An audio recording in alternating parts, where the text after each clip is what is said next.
I will move us to our business agenda, and our first item is a public hearing and adoption of the resolution regarding rate adjustments for Brant Sanitary.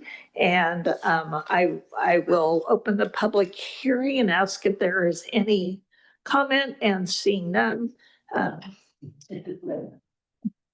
So any questions or comments for the record regarding this? I guess should I have them present for the record?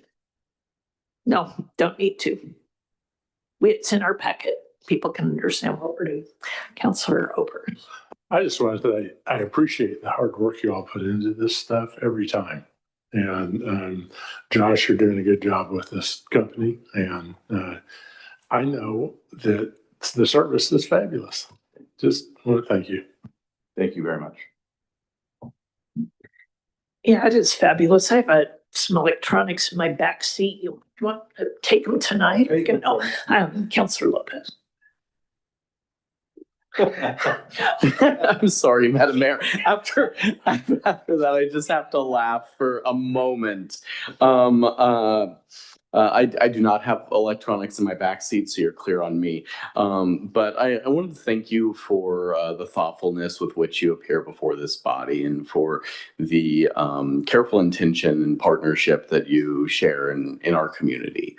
I take things to your recycling center there regularly myself.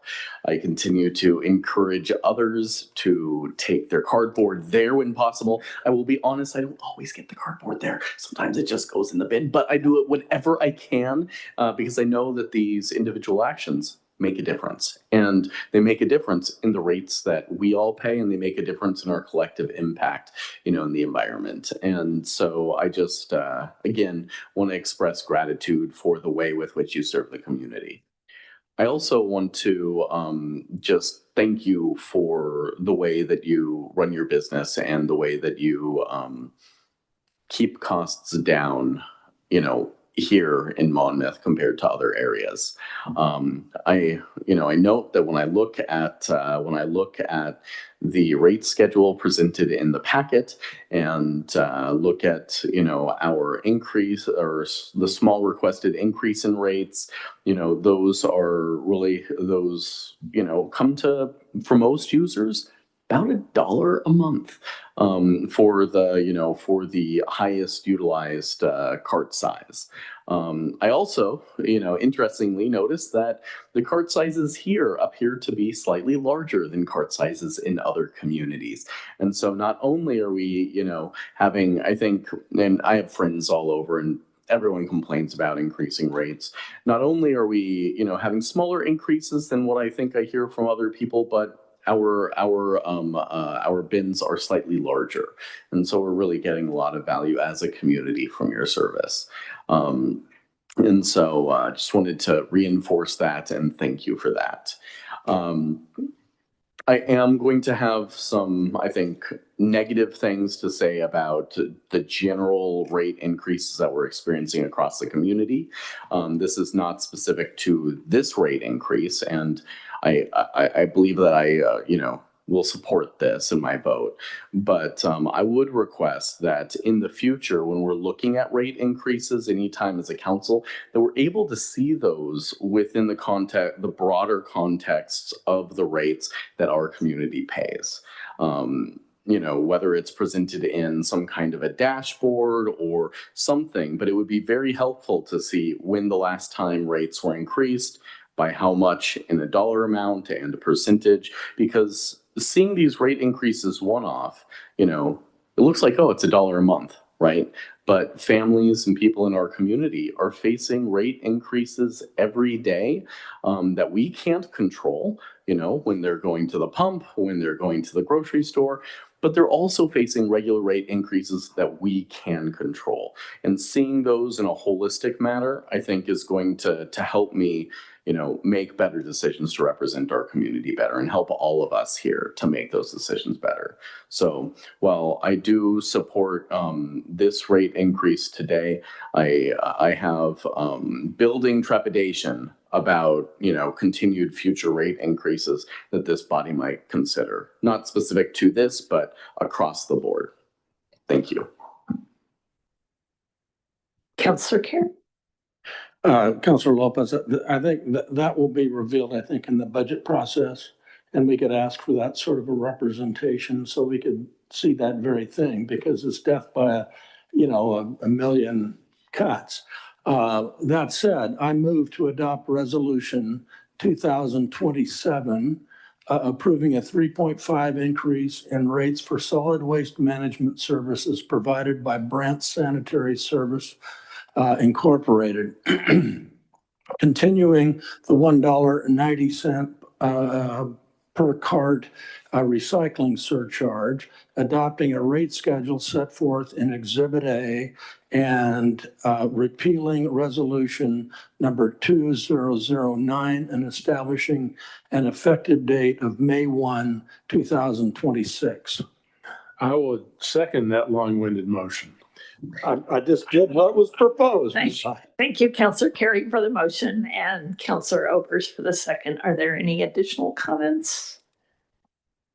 All right, I will have Pam take the roll call, please. Councillor Oberst, Yes. Councillor Ridgeway, Aye. Councillor Beltz, Yes. Councillor Lopez, Aye. Councillor McKeel, Yes. Councillor Carey. Aye. That's a 6-0 vote. All right, that is resolution number 2027 passed. Thank you again for your time and incredible information about this service, not just because we have to have the service, but because we get to do business with a local businessman who really understands and is conscious of our community, but providing our a great value to us. Thank you.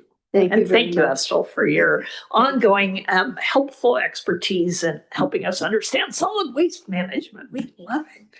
Appreciate it. Thank you. The perks they do not tell you about this job. All right. That brings us to our second business item. Hopefully these will go a little quicker, so we hopefully don't need to take a break. I'm looking at my fellows here. Rochelle. Thank you, Mayor. So Sean Wade, our new finance director, I've asked her to attend just to give you, she started last week, and a little bit of her history in the city of Hubbard, where she was the administrator finance director. She had court for 3 cities run through her city. So she's very familiar with dockets and activity. And so when she came on, this was something I was looking at in regards to the fact that we removed criminal court and what our docket activity was looking like, and would the activity level then necessitate keeping 2 times a month, or could we go down to one court date a month? And then we can also save costs. And that's where this all started. So she's here. I'll lead the conversation, but she's here to help as well, since she has the background. So currently the judge, he is actually, he has an employment contract. He is considered an employee of the city of Monmouth. And the amount that contract it's designated at, and I noted that for the annual, that's a $33,656 salary. So when we look at other court systems in the city that I came from, we also did that. Judges typically, and we did some checking around with cities, are typically for one session a month are anywhere from 1,000 to 1,300 or 1,500. Sometimes it's even done based on how much the docket is. So if you had a full 4-hour day, you would get 1,200. If the docket's done in 2, it would be prorated down. And then some judges do that. Others do a flat rate for that one time. So due to the fact that this does hit the general fund, due to the fact that our activity level is now low enough because we don't have the criminal activity, And Sean, you could speak to this if you wanted to, but we feel that we can handle it all in one session a month. And therefore, we'd like to also get the cost savings of doing that. And the only way for us to do that would be for the council to terminate the current contract with no cause, and then allow me or give me the authority to negotiate a new contract with that judge, or if he's not interested, another judge that would be willing to come in and work for that. And the savings, as I noted in the staff report, is about 15 to 16,000 a year. And so that's why we're coming to you to see if you're interested in that. We have to give notice to 60 days in advance. And so we're trying to do this for the beginning of the next fiscal year. Do you have any questions? Okay. Counselor Lopez. Just full of questions tonight. Tonight.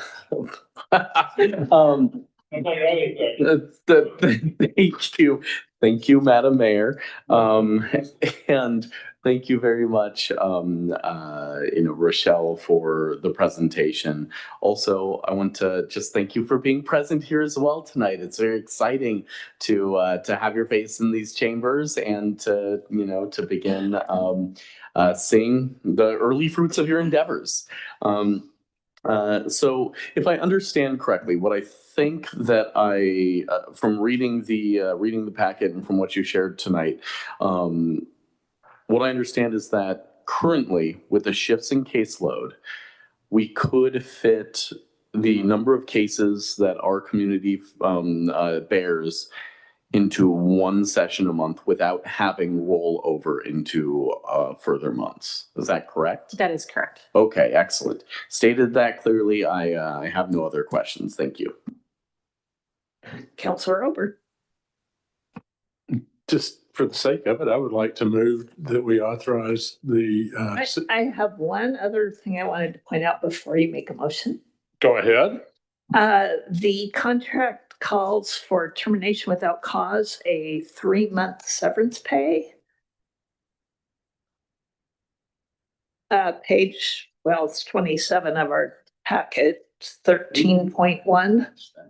Apologies, I had referenced that earlier, and then as we were pushing things through for the packet, I forgot to discuss that.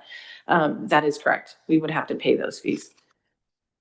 So we'll be paying, we would be paying that out because we're nearing the end of our fiscal year. That'll have a little bit of overlap into the savings.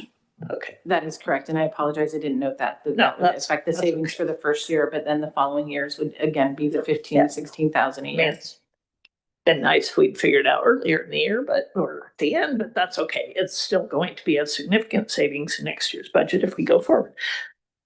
Did you have something else before the motion? Okay, I'm happy to actually wait until after the motion. Go, Chris, go. I'm gonna give Counselor Ridgway a chance to talk before the motion, and then we'll have a motion. Thank you. I'm really excited about this opportunity. It was one of many things that irked me about last year's budget, is having something that's just a net drain on our city's funds, and something as simple as doing less work gives us savings. I think it's a great move, and it's unfortunate about the severance catch, but I think it definitely sets us up for a sustainable future going forward. And if we're not supervising, or if we're not prosecuting DUIs, which are pretty can generate some funds, then there's not really a purpose in continuing to hold court sessions for something that's a net drain. So I'm excited about it. I think it's a great opportunity. So thank you for finding this as an option, and I will look forward to voting. All right. He's gonna talk after the motion. So I would move that we authorize the city manager to terminate current judicial services contract without cause in accordance to its notice provisions, and delegate authority to her to negotiate a new judicial services agreement. Second. Thank you, Counselor Overs for the motion and Counselor Lopez for the second. Are there any questions? Oh, Counselor Lopez. Thank you, Madam Mayor. Now that we have a motion on the table, I do have a question about the nature of the termination of the potential termination of the contract. In the staff report, it was suggested that there was a possibility that our current judge may elect to accept the direction that we're going. I'm not going to call it a modified contract because we don't have anything in front of us. If that were the case, would we still have to pay that termination fee, or if they accepted that as a modification, would we be able to, make the change without incurring that expense? So one of the things that happens when someone is listed as an employee is that his payroll numbers are included in our total payroll, which also it deals with workman's comp and other things. So there's other fees that were being assessed by having him as an employee. He also gets a COLA and the current contract. And so that's why the direction that we would like to go is to terminate the contract and then reinitiate the contract as a regular contract where he'll get a 1099 and those type of things. So we're not having those impacts as well. So that's why we want to terminate the contract. Does that? So if I understand correctly, this contract is effectively it's not terminated yet. This contract is effectively, a contract, but then it still falls into our wages, right? And that also hits PERS, right? But then if we 1099'd, it would not hit those things. It would not hit the workman's comp. Would it still hit PERS?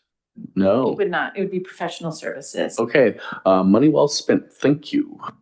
Money well saved. And actually, it's different maybe for a professional level, but BOLI has a little problem if you take an employee and just suddenly make them an independent contractor. So we might have to do an RFP for these services rather than just say, hey, how about if we stop paying all of these things on you and turn you into an independent contractor? So I assume that would be part of the process to actually go through more of a formal request for anybody who might want to be that contract. Correct. Also, one other point that I did not put in the staff report, we've had Mo Brown. He is our defense attorney. I think that's, and so he's been coming to every session as well. And so that will also see some savings in that, but I didn't have time to calculate what that would be. So that could also offset the termination and that we'll have other savings in that piece as well. So that'll help offset as well. Right. All right. Any other questions? And Councilor Beck.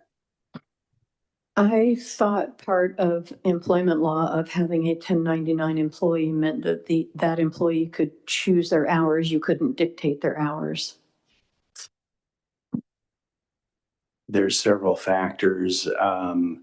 You can have professional services that are on call certain hours. Like I don't get to choose when I'm coming to the city council meetings. But to the mayor's point, it is a multi-factor test. It's not always very clear. And when I get those questions from employers, can this person be an independent contractor or not? It can be difficult to look through all the factors and you don't know for sure until somebody decides to test it in court.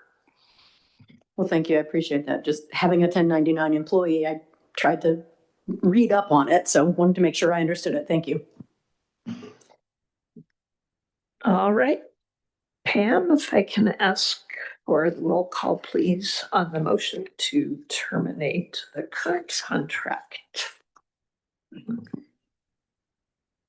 Counselor McKeel? Yes. Counselor Lopez? Aye. Counselor Oberst? Yes. Counselor Ridgway? Aye. Counselor Belts? Yes. Counselor Carey? Aye. That's a 6-0 vote. All right, so we do authorize the city manager to go out and contract for different services, give the current attorney notice and change up our practices. So thank you, and thanks again, Sean. It is that fresh look, that different way of doing things. Our last item of business this evening is the Arbor Day proclamation.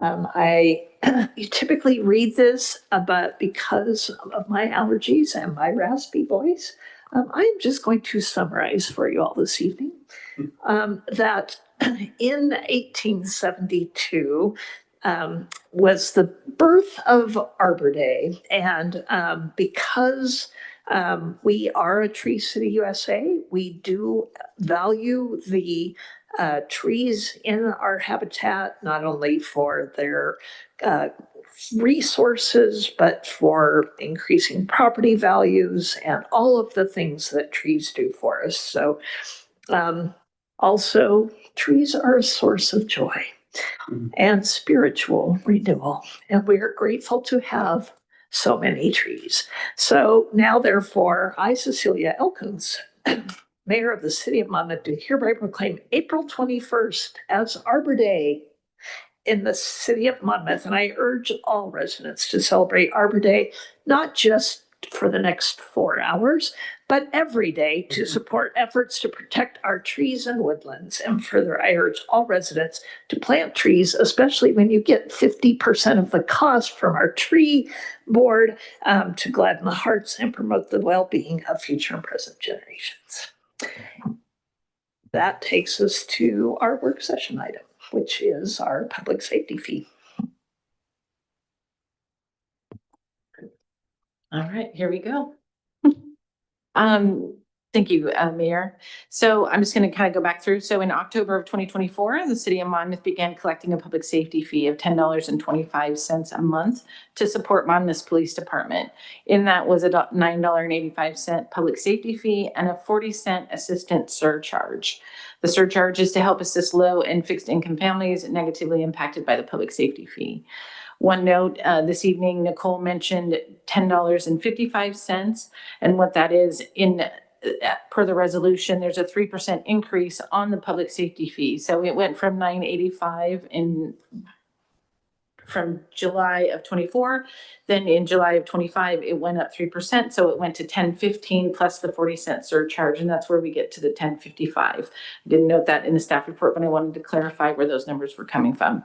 The 3% increase is only on the public safety fee, not on the surcharge. The surcharge remains at 40 cents. In your packet, you will see on page 32, I provided a spreadsheet to let you know the revenue that is coming from the assistance fee for each year, and then how much was dispersed, that Nicole had provided that information, so that you can see typically there's $1,700 a month that is brought in from the surcharge. In the first year, $256 were dispersed under the assistance program using the 40 cents.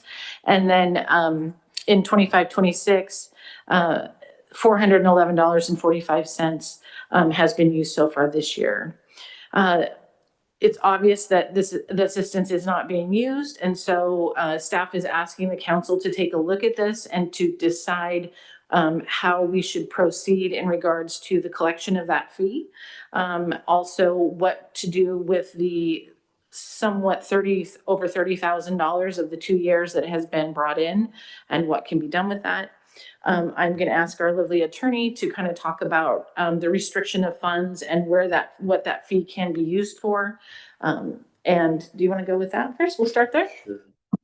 Yeah, so the resolution has a pretty clear dedication section, and there's a number of statutes. You can even have individual liability for spending dedicated fees where they're not dedicated. So whatever you do, I think it has to be within that Section 5 dedication and allocation of fee revenue. Now, you can always change the resolution going forward, but I don't think there is any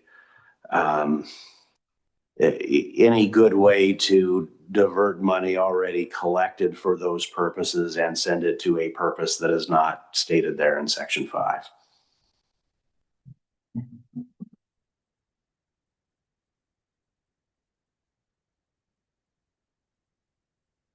One other thing I wanted to touch upon is the regular utility assistance program that Monmouth has, and that's a $10,000 budget amount that we send to them every year, July 1st, and that's what they use to help cover the utility bills.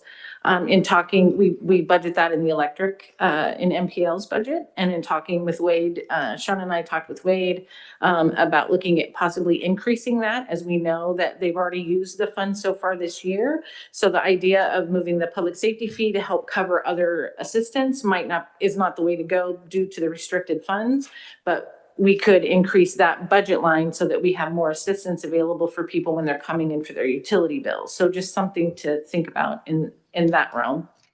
Because we know that federal and state assistance has been, decreasing.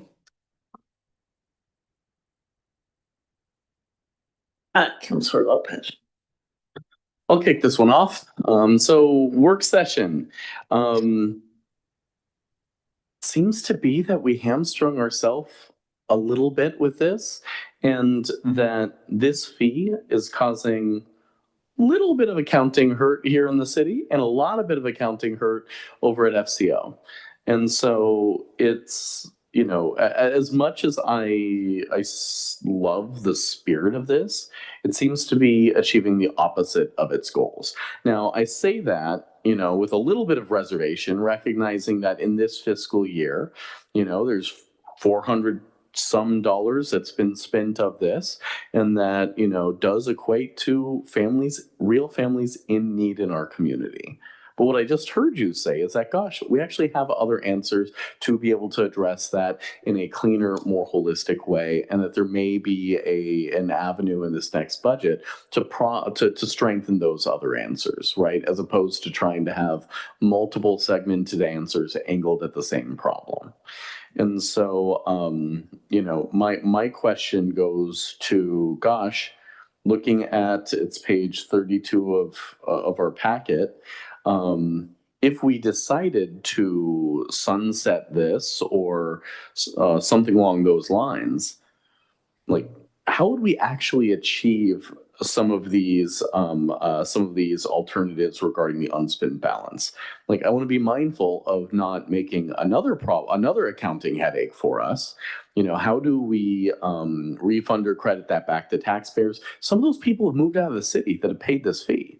How do we, can we, I'm intrigued by this, future spikes, held in reserve for future spikes proposition. I'm also intrigued by potentially offsetting some of the funds for the police department and what that would look like within the, constraints of Section 5, right? Because Section 5 appears to be more limiting than that. 5B, 5.1b, sorry, appears to suggest that these funds have to go to the purpose of assisting low-income families with the impact of the fee. So I'm curious about what's legal and what is feasible in terms of these options. So I would think, and what Sean and I have discussed, is that because these funds, the balance that we have, I think keeping a certain amount to help deal with this in the future is one option, but it's obviously a much smaller amount that would last over several years. The other part is this was put in to support public safety. And so the balance remaining could then go towards public safety and go towards the police department costs if the council were so inclined to do that. In regards to if we gave it back, Sean, would you like to address what that looks like and what the administration of that would be? Yeah, thank you. So I ran some numbers to figure out, you're correct, Counselor, people have moved out that have paid this fee. We send out about 3,500 utility bills within the city limits. People would get $8.57 in a refund. So there is that option. And that's just of the balance left, because we wouldn't be refunding them the part we've already spent, or I guess we could absorb the $700 another way, but Okay. And remember, there's two questions before us. One is going forward as well. So we're going to want to give guidance on that as well. Yep, Councillor Ridgway.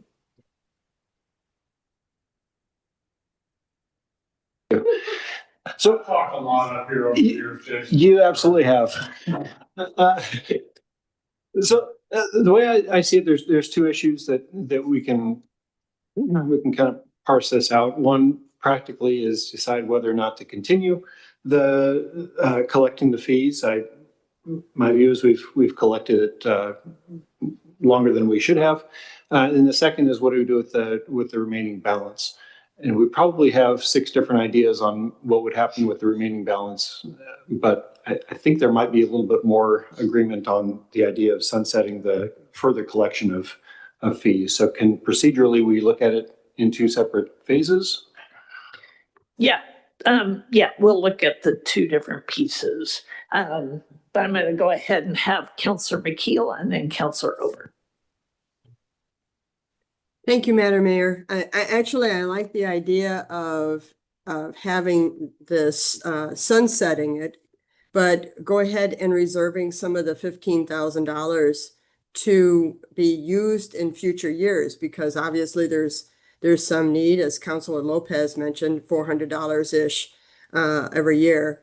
And then again, using after we decide on the number of years that we would want to cover this with this extra fee, then we could use that. I like Ms. Rochelle's idea of putting it back into the public safety work. Wrong last name, sorry about that. And I'm drawing a blank with your new name. So sorry. Don't get used to it. Councillor Ober. Oh, go ahead, Rochelle. Okay. So I'm looking at this and it's not $15,000, it's $31,000 because that's 2 years worth. That's the first thing. And I'm on board with the idea of maybe, this fee has outlived its usefulness. As far as what to do with the balance, I look and in last fiscal year, we collected it for 9 months. And so far this fiscal year, we've collected it for 9 months. And I'm thinking, if we gave back 40 cents a month for 10 months, that'd be an even $4 that could go back to ratepayers. And the balance could go for either 2A1 or 2A2, reserved for future spikes or used to support the police department. And sort of split the difference here and let's give some of it back to ratepayers, $4 per bill as a lump sum, and then and I don't know if that kills you to think about the bookkeeping on that, but and keep the rest of it for other uses. Okay, let's go ahead and split this out then. So let's go ahead and talk about the going forward, because they've got to have that information for give direction for budget. So should we continue to charge the 40-cent surcharge? Yes or no? No. Okay, folks are saying no. So, there's the other option, right? Which is keep it, but just add it to the fees so that we do keep the rate the same that everybody's been paying. Yeah. It's just that it's not segregated out as in 5B or whatever that is. Yeah.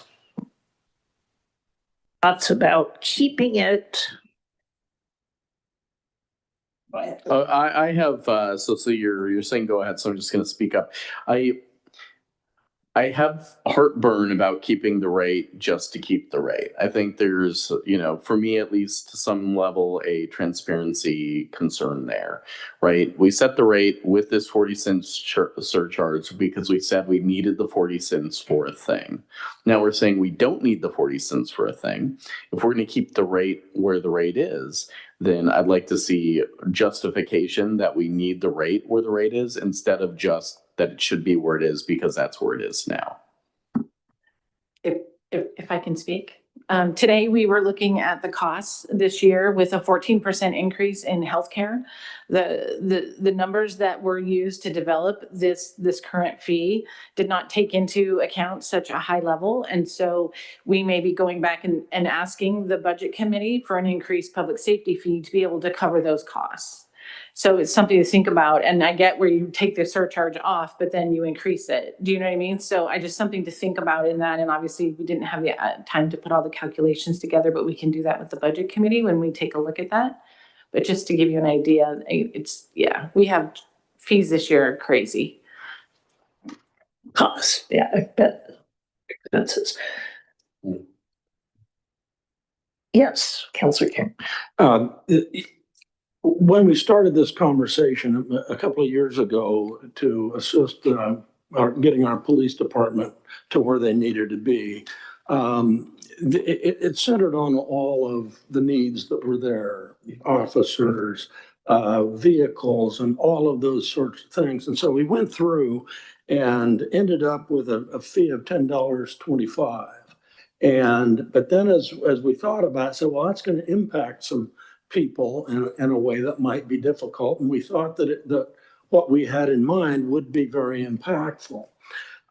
So the $10.25 was, in my recollection, dedicated towards the police department.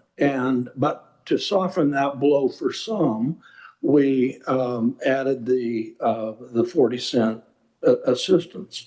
So my suggestion would be is that we repeal probably all of, and again, I got to go to Justin here, but repeal all of 1997, which is the original ordinance, and then add that back in, this is phase one of this, and add it back so the entirety of the fee were to go to the police department. That would be my, with any increases that have come along the way, I use the $10.25. So I'm going to challenge that a little bit. Yes, please. I think we talked about 985 and I suggested adding some small amount and I said 25 cents, 30 cents, 40 cents. I think all of our calculations were based on the 985 to start. That's fine. Yeah, that's maybe correct. You indicate. Yeah, I think the 985 was the cost to cover this level of service, the service level. And so yeah, the 40 cents was a complete add-on. Added, yeah. Yeah. But that said, we've been paying the 10.25.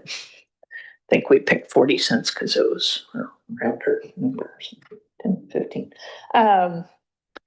So I think we definitely still all agree that not to contribute any more to the public assistance fund. That part we all agree on. So then it's just a matter of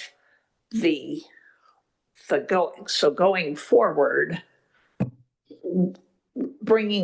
are we interested in having the budget committee have a discussion of what that 985 would need to be to cover service, the cost of the increases in?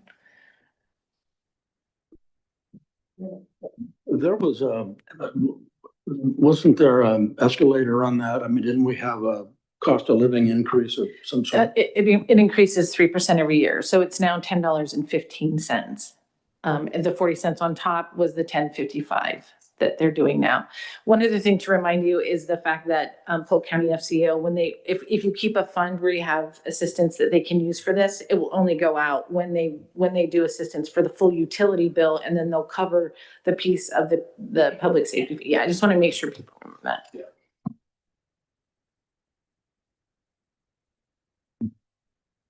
Yeah, go ahead.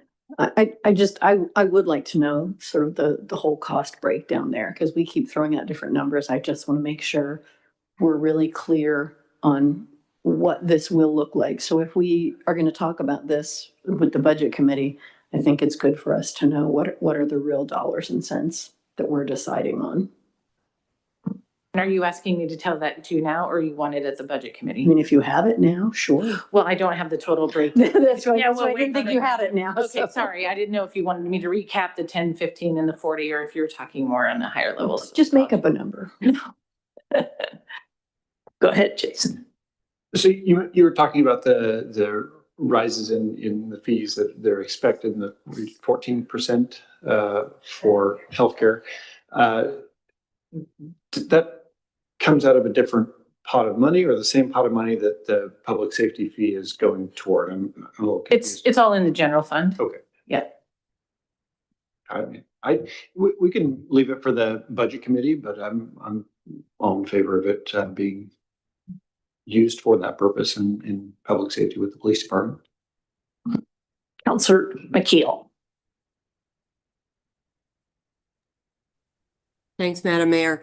So is it possible to say, yes, we want to stop having the 40-cent fee every month, but wait to hear about what that increase in the public safety budget is going to be because of healthcare costs?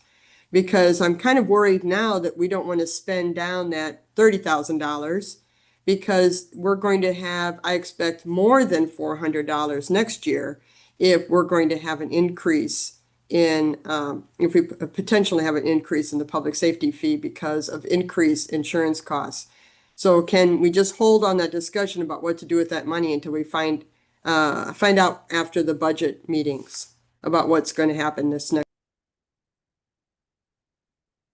Yeah, I want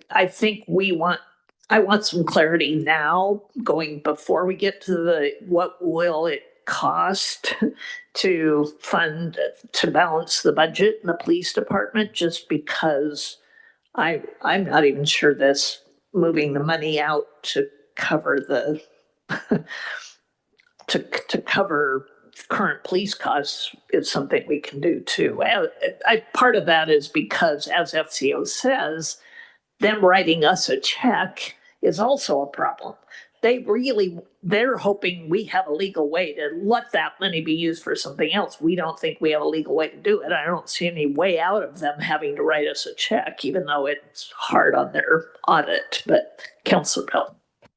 And they also said that they can't continue to implement this. They can't continue. So even if there's a need, to Councilor McKeel's point, even if there's a need going forward, it will not come out of this fund because they can't write checks for $10.55 to help somebody unless that individual has other concerns and issues and needs. So.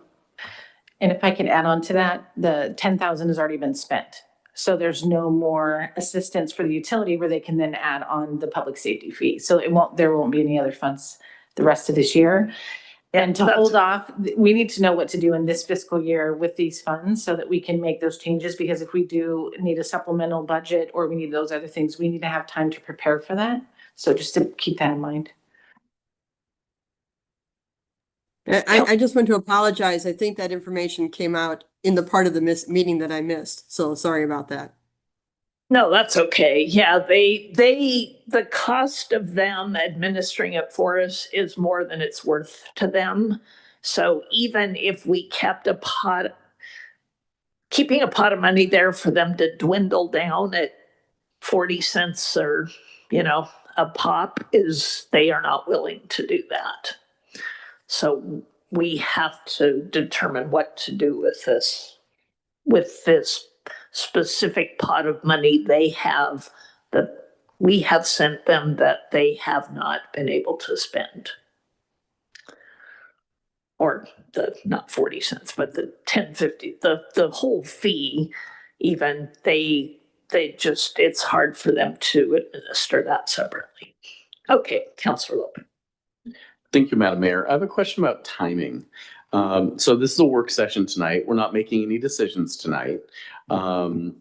If we decided that we did not want the public safety fee to continue to be collected, and that The assistance. I'm sorry, the assistance portion. Yes, thank you. I appreciate I think it's close to 9 o'clock. This is how we know. So the assistance portion of the public safety fee, if we decided that we did not want that to be collected, and then we wanted to potentially change, I mean, any change we're making to that would require a change in 1997, right? So when would we be able to do this and have that change enacted? Would that even hit this fiscal year? I believe so. I believe in June. I will discuss it during the budget meetings. And so then that can also come to council at the same time, the beginning of June. Okay. I think we can do it in that time. Okay. And then at that time, we would be further down the budget process, and we would be able to have a more informed, just by nature of how the calendar runs, a more informed discussion regarding what the future is of the, of the public safety fee as a whole, right? Because there was a proposal that we just keep the public safety fee level, and, but it sounds like it's going to be level through the end of this year, no matter what we do, because we'll be tackling it in June, right? That's correct. And the resolution is, the changes happen July 1, so it would be good to have the new resolution revoke and repeal, and then put the new one in for July 1. And so it sounds like some of this decision making can be informed by the discussions at the budget committee. Not necessarily that this is a budget committee item, but it can be informed by the, intent of and desire of the budget. And I know we're kind of getting into a chicken and the egg thing with a budget, and that makes me uncomfortable. But I also am looking for, I think my goal is to look for additional public input on a fee that our community is paying. And there's no public here tonight. So not that we want public input tonight during our work session, but I'd like to vet this a little bit more in terms of what we do with the rates. And as part of that, I'd like to know what these, alternatives for the unspent balance, like what we can legally do, because I have questions about that. Let's get back to that. So one thing I was just going to say, technically, timing wise, we could prepare a resolution to repeal this and drop the 40 cents and put in whatever the current fee is with the 3% increase. Get that passed in May. Would we have time to not send them $1,700 in June? Yeah, we can do that. Yeah. That might be worth our time to have a resolution at our May 1st meeting, maybe declare an emergency and at least drop the 40 cents. We're still going to send it to them in May, but we would at least not send it to them in June. Hear your question, Mayor. So I'm just checking with everybody. So if we could do a resolution at our first meeting in May, declare an emergency, drop the 40 cents so that what's collected in the May billing would go to them, but it wouldn't appear on the June billing. But then if we raise the fee, we have 1 month where it's less and then it goes up. Does that give people heartburn?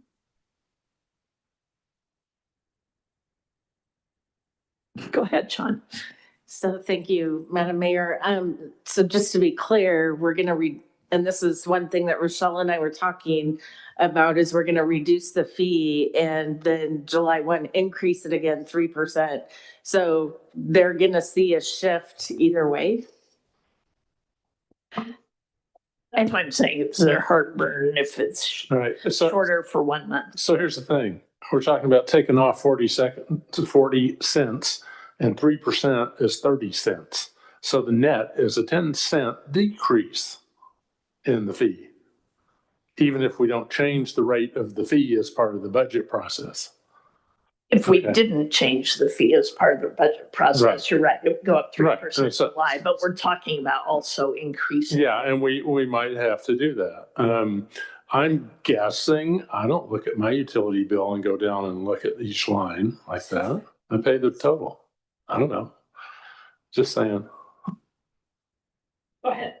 So is it also what you're saying though, is if we do take the 40 cents out, then we automatically have to send the 1,700 to the county? And so we're giving them more money, and the intent is to try to not give them more money that they don't know what to do with. Is that the intent? Okay. But I think we could make an agreement with them to not send them the funding. I mean, I get your point of not collecting it if you're gonna discontinue it, but I think we can do a situation where we don't send them the funding. They're gonna have to send us a check back for what they have now. So that can stop, so we don't hinder them any further. But I get that you know, if we're gonna stop collecting it, we want it. All right, let's do that then. Let's not change the resolution, because then you're gonna change the billing for 1 month, and that's silly. So how about if we just keep it the way it is, but don't remit? Instruct staff, do not remit in May and June collection. Hell, don't remit the April collection. I was gonna say you may wanna add April, because they get it and they spend it the next month, so. I would like to direct staff not to remit the fourth quarter collection to Polk County. Right, phew. Now we have to talk about the end. We will definitely, as we move this forward into next year, we will be dropping the public assistance portion that is called for in the resolution. Right. Now, the pot of money. So legally, according to our resolution, do we have an opinion that if we did ask for the funds back from the county, that it could be dedicated to our police department? Yes. I've kind of gone back and forth on this, looking at it, but kind of what tips it for me is that, you know, if you're reading the section there, the purpose set forth in subsection B, you know, goes to a fund or organization designated for the purpose of assisting low-income families with the impact of the fee. That's impossible. There is no organization that is proven capable of using that money to assist low-income families with the impact of the fee. We're not choosing between, can we spend it on that or something else? You guys tried it, and there's an amount of fee that cannot be spent on that. I think then the default would be in the intent of the statute or the intent of the resolution. I don't think you can just send it anywhere, but the other purpose set forth in the resolution, and the larger purpose is the public safety fee for the funding of police services. So I think it can go back to police services, and I think it has to, because I don't know where else it could go.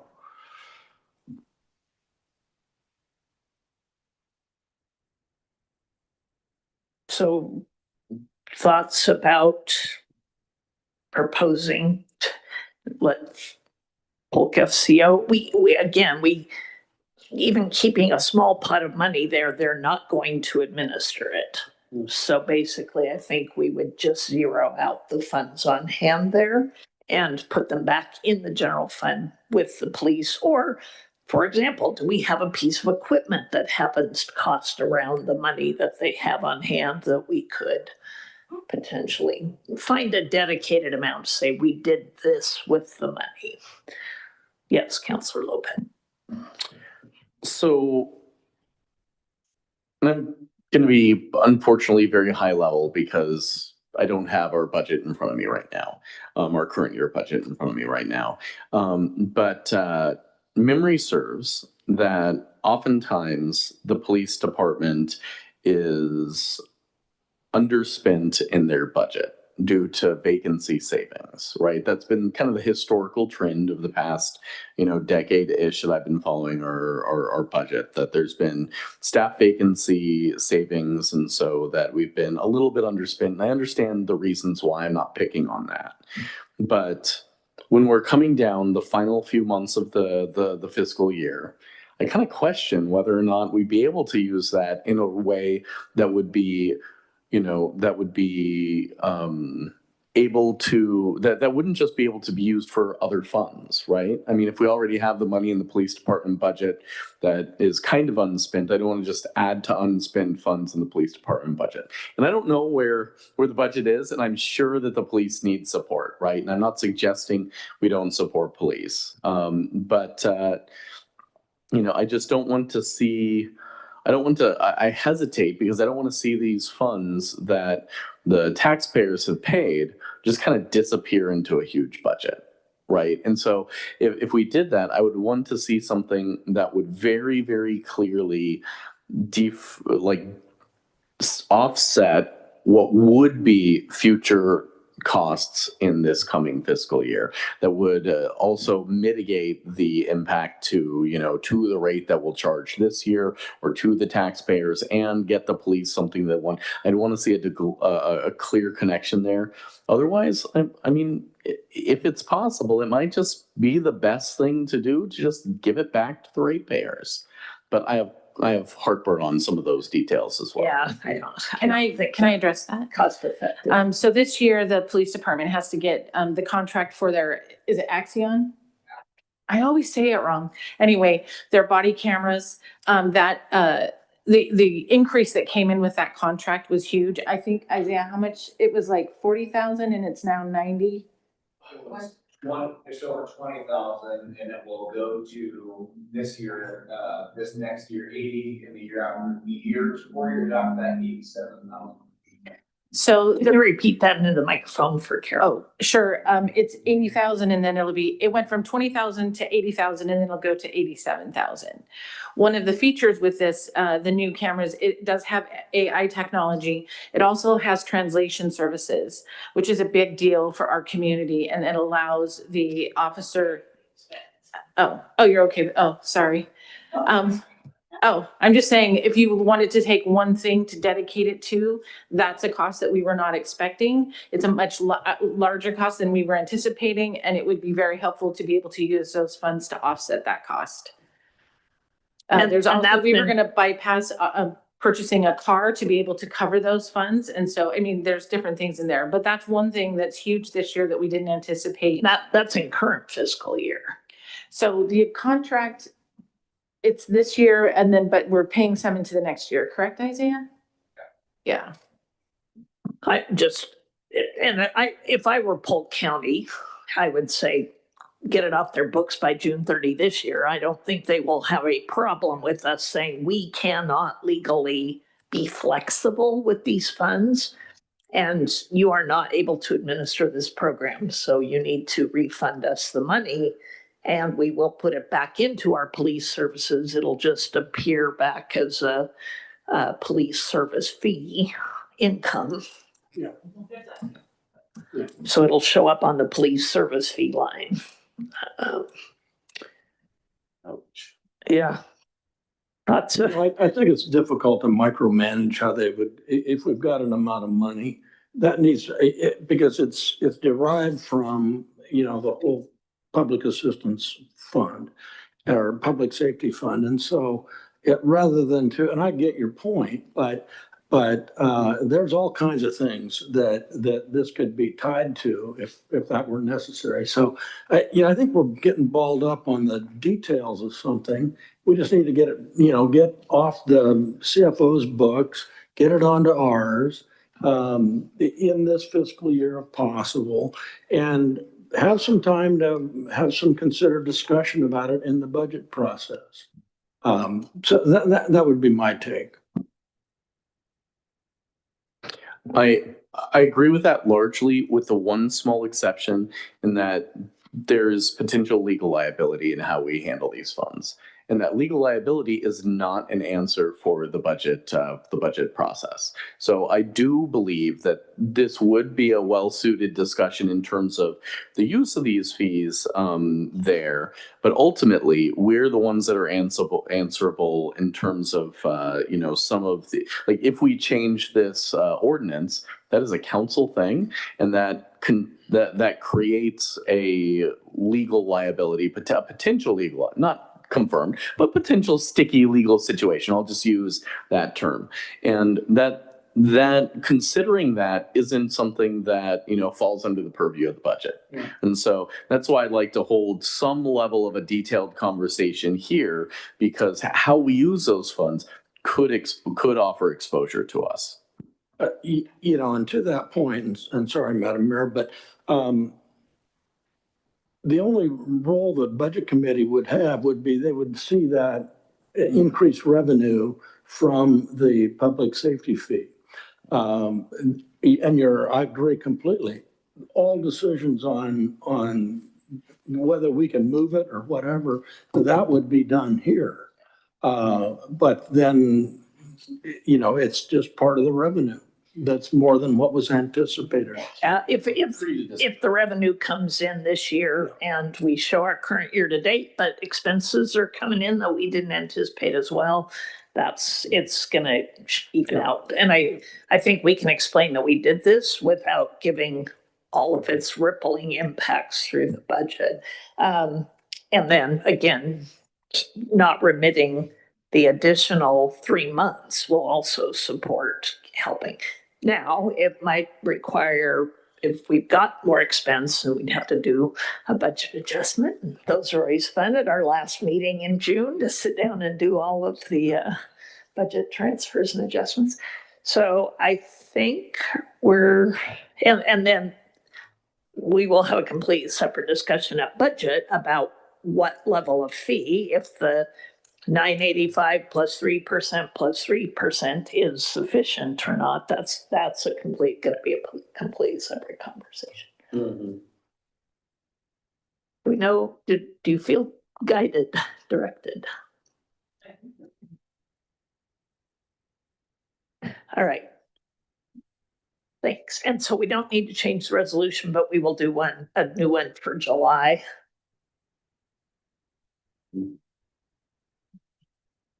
Just to confirm, so the council is giving the direction that the funds that have been collected will now be used for public safety to support the police department, and everybody's on board with that? Yes. Okay. And just to clarify as well, so April, May, June, we will not be remitting any funds. Do we need anything more formal than direction in a work session? In regards to submitting it to Polk County FCO? Is that what you're talking about? Correct.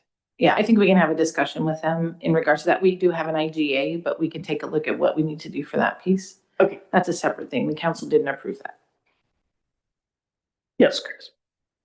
Sorry, I feel like I'm being a little exhausting in this. You are, because it's 9 o'clock. So. It is. Just want to make sure that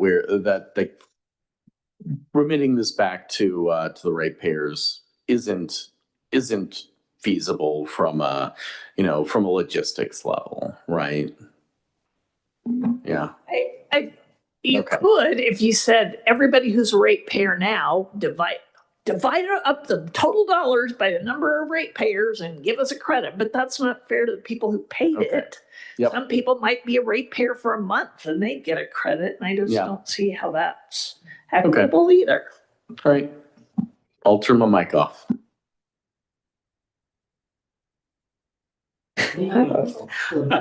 All right. Okay, I think we've got it. And yes, we will have to look at the IGA, and we will have to give our apologies that we cannot be more flexible to FCO. And we will talk about if there's other money in any budget to increase the regular utility assistance that we provide. All right. With that, again, at 9 o'clock, can we do our reports in 5 minutes? If everyone's okay with that? Easy. All right. And starting with the mayor's report, I will defer. I assume Rochelle will be talking about the roundtable that was held with our chief prosperity officer. So I will defer that to her and ask for other council, board, and commission reports. Councilor Belt and Councilor Loeb. Thank you. The Arts and Culture Commission met on Thursday, April 16th. They have decided that instead of buying a new piece of art from a WU art student, they will be awarding a $100 gift card from Spectrum Art to the selected artist. We have an events sign that they're making to direct people to the events. They're going to be having a sidewalk chalk art event that will be on Saturday, May 16th from 10 to noon. More details to follow over here at Main Street Park.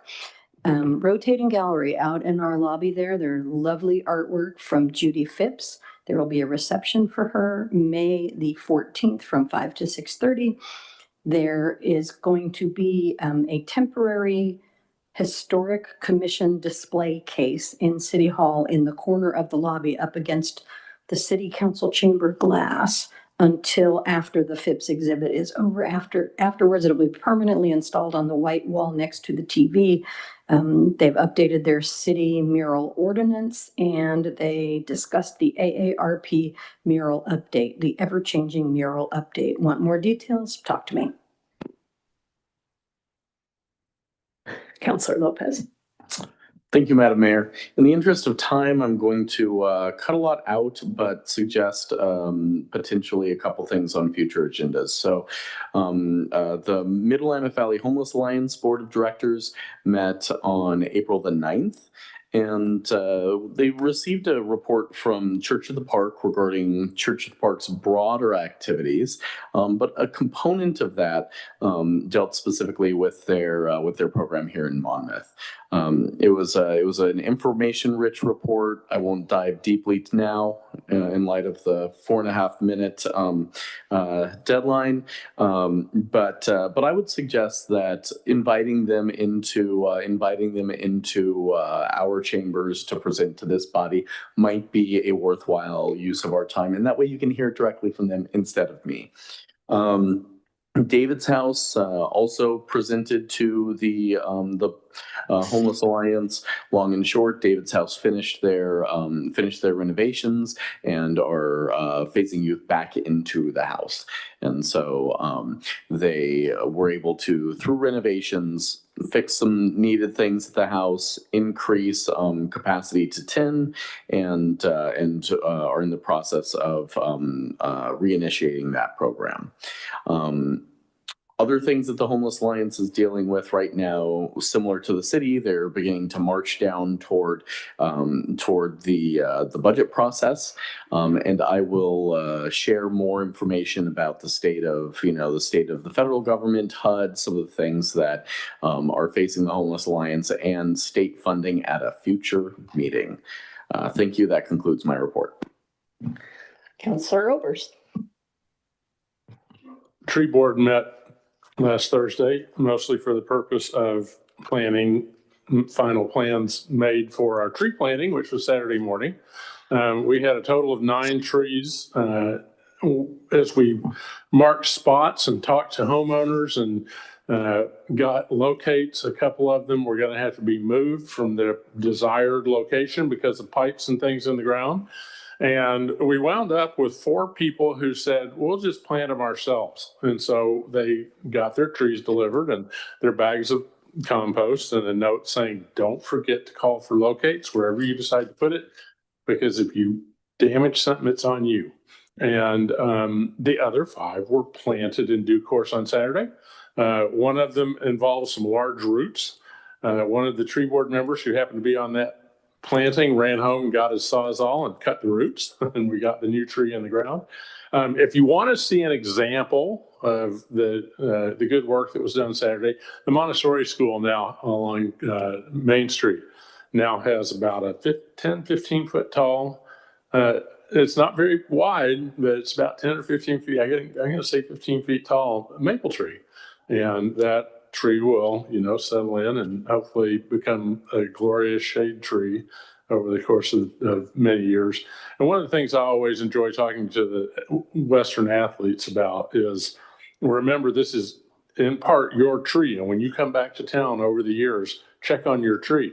And one of the guys that I was working with on that Montessori school tree. This was his sixth. He's going to be playing his sixth, or just finished his sixth season at Western as a linebacker. He had a couple of injuries, and he said, "I did this several years back, and I went by and checked on that tree, and it's really gotten big." You know, so even just a few years down the road, they start to see the impact, and we hope to continue this program going forward. Wade put in a lot of hours on this year, and I think we're going to have to talk as a group about how to share the load a little bit more. And so Wade doesn't have to do quite so much. And it's a great program. We'll be on hiatus over the summer. We'll have a debrief meeting coming up next month, and then we'll take a hiatus for the summer. My other board is the senior board. We canceled last month's meeting because the senior center director had some family health concerns. We'll be meeting on Tuesday afternoon at Senior Center at 3:30. Thank you. Great, thanks. No others in this little spot, so that takes us to our city manager's report. Rochelle. Excuse me, Madam Mayor. Counselor McKeel has her hand raised. Oh, good night, Counselor McKeel. Thank you. I actually have two reports, and one of them has to be done right away. The Historic Commission report. They met March 24th. May 9th is their annual Historic Month event, and it will be at 191 Monmouth Avenue North. And they're going to read stories from last year's History and Mystery of Monmouth. And the reason this is an emergency is because they have asked all the city councilors if they would be, oh, my computer just went down. I hope I'm still here. We can hear you, we just can't see you. Oh, good. Okay. All right. Good. All right. They have asked all the city councilors if they would be able to come and read a story from the Histories and Mystery. I was supposed to actually ask a couple of meetings ago, but I'm sorry, I got all that messed up.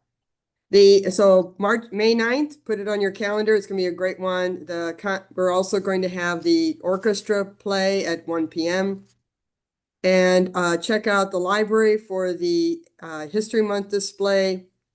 The Historic Commission received a grant to purchase a display case that they are going to have a rotation display of historical artifacts.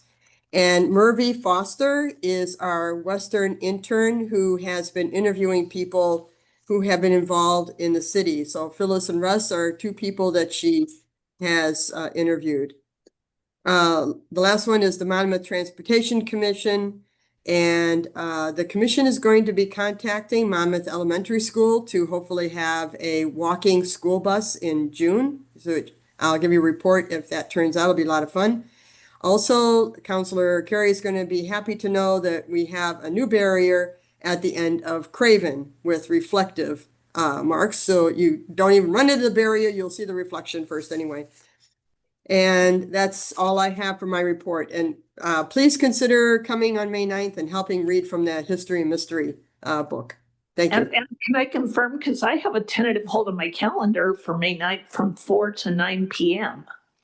So I think you have tell us. From 1 to 3 Okay. will be History and Mystery. I will change that, but you did kind of tell us there was a tentative thing going on, I think, because I put it on my calendar. And I can confirm okay. I can't be there. Sorry, I'm going to be out of town. And I would love to know who to speak to confirm my attendance because I intend to be there. All right, I will get that information and send it to Rochelle to send to all of you. All right, thanks, Carol. And now, city manager. So for that event, we will public notice that event because it seems like we're going to have more than 4 people there. So just know that we'll do that, and the city recorder will make that happen. So yesterday, we hosted Tim Knopp. He is the governor appointed the Chief Prosperity Officer. His challenge is to go out and find out what are the barriers for economic development in the state of Oregon. So Polk County got together. We hosted it yesterday, and we had the City of Independence, we had the City of Dallas, we had Polk County, and we had the City of Falls City.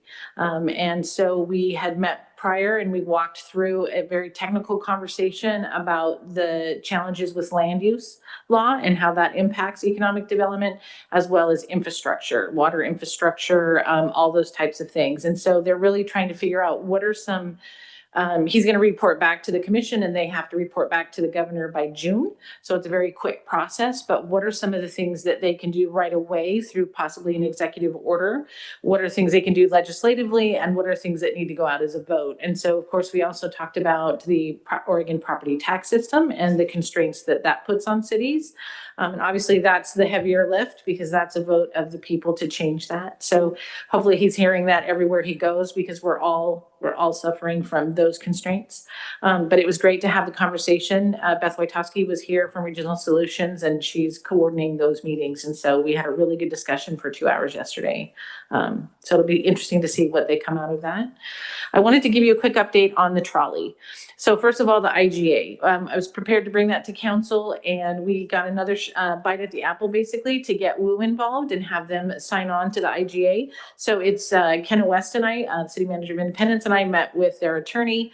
It's now back on his desk to hopefully add some language that they had concerns that at some point the college would be financially responsible if things were to not be successful later on down the line. And so that was their major concern. So we just said, we'll put some language in there that makes you feel better to know that that's not, because there's nothing mentioned in there about the financial responsibility. So that's where we're going. So hopefully we're going to get that. And then I'm going to be able to bring that back to council with an ordinance so that we can establish the advisory commission and the operations commission, and we can get that populated and we can get going, because we don't have a lot of time until the funds start to dwindle. So excited about that and to get that to you. One other thing in regards to the trolley is that we receive 5310. We were awarded federal funding of $5310. It's about $29,000 and we get to spend it over the biennium. Part of the requirements to use those federal funds is you have to do an RFP for operations. And so we did that. We put it out. It was done about a month ago. We received one applicant, which is Chariots, and they provided a 39% increase on operations as part of that RFP going into the next year. One of the variables when this all went into play and why we went to Chariots for everything is because we didn't have the ability to do any maintenance on the trolleys. Our fire district, Polk County 1, he has currently hired a full-time mechanic and is looking for additional work for said mechanic. So I thought, look, why don't we do a really pretty quick feasibility study of what it would look like if we brought operations in-house. Also, and possibly maybe we just bring the maintenance in-house and save on those fees, but still have Chariots run the service. So I went to all hands a couple weeks ago, talked with the other cities, and everybody felt like it's a big lift, but let's really try to see what we can do here. Otherwise, we're going to have to go back out for an RFP. We're going to have to figure that out. So everyone was in agreement with that. I have Carter is helping me with the trolley stuff. And once we get through budgets, I'm going to spend a lot of my time on that to get those numbers. But there's other cities who run transit, so we don't have to invent the wheel and take a look at all of that. And it's so then we decided, since we had to respond to the RFP, we let them know that we were going to take another look at it and decide what we're going to do. So they called me back and said, how about, since we all need to budget, we'll offer you, and it's a 6-month contract with the current rates at 5%. So that gets us through to January, and then the other costs. So we're trying to figure out how to budget for that, and we'll have that for our budget books for next week. But just to give you an idea of what's going on with all of that. So we're really hoping we can figure out a way to either help provide some of the services in-house or figure out what that looks like. But that's kind of where that whole piece is. Also, just to let you know really quickly, and then I'm done, I will LOC spring conference, and I have a board meeting as well. So tomorrow I'm leaving for Pendleton. I'll be there for the next couple of days. Next week, your budget books will be ready and we'll be dispersed on Tuesday. Sean walked in the door and started on spreadsheets and has been just fantastic. I can't even explain what a relief it is to have someone who understands cities and understands budgets, and it's going to be fantastic. So we're excited about the budget meeting, which will be our first council meeting in May, which is May 5th? May 5th. So we will do budgets that night and we'll get it going, and excited about all of that and getting close to the new fiscal year. So that's all I have. All right. And with that, since we're past our time, I will delay council comments until our next meeting and ask for a motion to adjourn. So moved. And all in favor, please signify by saying aye. Aye. Thank you and good night, Carol. Drive home safely.